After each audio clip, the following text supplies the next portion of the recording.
આપત્તિ માટે સાવધાન રહો, જેમ કે આપણા વિસ્તારને અસર કરી શકે તેવી વિવિધ પ્રકારની આપત્તિને ઓળખો. વિવિધ પ્રકારની આપત્તિ જ્યારે ઉદ્ભવે છે ત્યારે આપત્તિ વ્યવસ્થાપન એજન્સીના સંપર્કમાં રહો. આપત્તિના સમયે સ્થાનિક રેડિયો અને ટેલિવિઝનમાં અપાતી સૂચનાઓને ધ્યાનમાં રાખી તેનું પાલન કરો અને તાત્કાલિક મદદ માટેના નંબરો હાથ વગા રાખો, જેથી જ્યારે જરૂર પડે ત્યારે મળી રહે. આપત્તિ દરમિયાન આપણા પરિવારના સભ્યો કે કોઈ બીજા વ્યક્તિ ગુમ થયા હોય તો તરત પોલીસને જાણ કરો.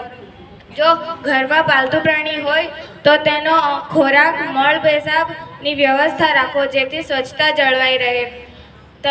આપત્તિ દરમિયાન બેગમાં ખોરાક, પાણી, દવા અને ટોર્ચ જેવી